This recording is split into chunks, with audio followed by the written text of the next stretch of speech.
One thing we will wait to see is how this will translate into possibly new appearances in the NCAA tournament or new legends on the wall for the Sun Devils. 2026 MLB Combine for the draft. The players of the past shape the players of the future. With a storied school like Arizona State in the world of sports, history has been made throughout the years, and where you want to see it is the Hall of Fame Center. After beating Paraguay 4-1, the U.S. looks to progress on their success and go into this week focusing on Australia to play this Friday in Seattle. Former MLB All-Star Kenny Lofton is getting a glimpse of baseball's future.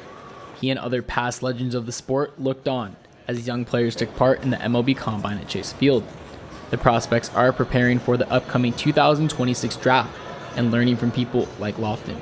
I can tell kids, don't try to be something you're not. And when you do that, when you go out of your element, you play out of your element, and you don't want to do that. With scouts watching every move, players can feel the nerves. But two-time World Series champ Mike Lowell says it's all about getting used to the spotlight.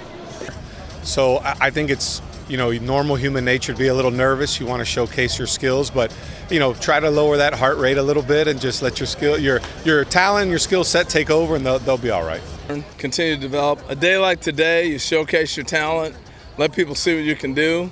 So you just let it fly and not worry about mistakes and let them see your talent and have fun. Two-time All-Star Harold Reynolds says he can relate to these players as they were all in the same shoes before excelling at the professional level. Anybody who played at a higher level knows it all started at something like this. I think the thing with an older player like myself, you're envious. You're like, man, I wish I could have had something like this. So it's really cool. I'm excited for the kids to have the opportunity to get in front of all these people like you and all the scouts that are here at a combine. At the 2026 MLB Combine for the draft, the players of the past shape the players of the future.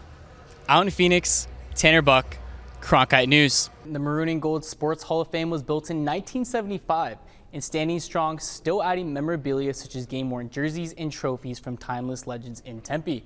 Plans to add a digital aspect to each spot will enhance the experience for fans in the future. We need to modernize it. That's what I'm going to enjoy most.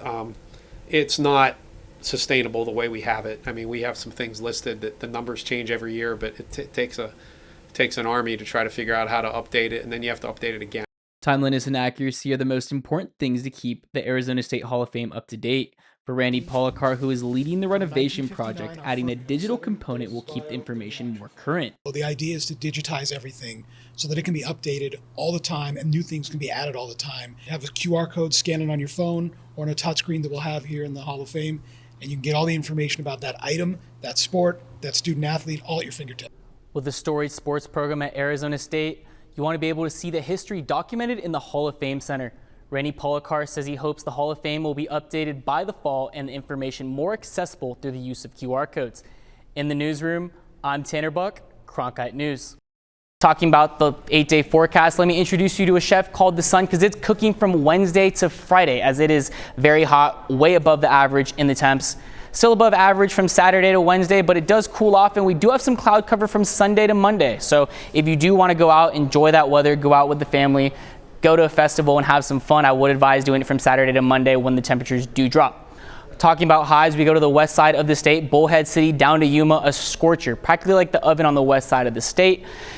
Highs at 116 in Lake Havasu City. If you do want to cool off, try to find that Colorado River or get in Lake Havasu and cool off. What doesn't cool off is Phoenix at 114. It does cool down from 6 p.m. to 10 p.m. at about 10 degrees. But if you were thinking about going on the afternoon walk as things cool off, one thing to mention is the ozone high pollution advisory. If you're over the age of 65 and have some underlying lung conditions, or you're a parent walking with your kid in a stroller or under the age of 4, make sure to hold off for the next 2 days. If you're gonna go somewhere in the county, I would advise taking some public transportation or finding a carpool. And if you're getting gas that's low, try to go at night instead of during the day.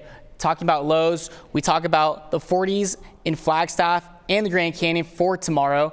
Why this is important? We're talking about the month of June in the summer of Arizona. Thank you, Nate. We have heat advisory warning until 8 p.m. on Thursday, and here's why.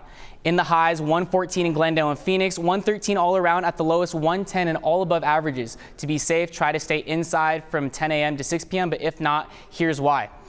UV index at 12 at an extreme. You can burn under 10 minutes and make sure you're safe. Have a hat, sunglasses, stock up on the H2O. As you want to be safe if you're over the age of 65 or have some loved ones under the age of 4, make sure to consider these before going outside. If you want to know how long this heat is going on for more, I will have the full forecast coming up later in the show. Fall camp for Arizona, Arizona State, and all the rest of the teams in the Big 12 will kick off in just a few weeks. Yesterday, we brought you coverage on ASU football from the Big 12 Media Day. Well, today, U of A gets a turn to talk.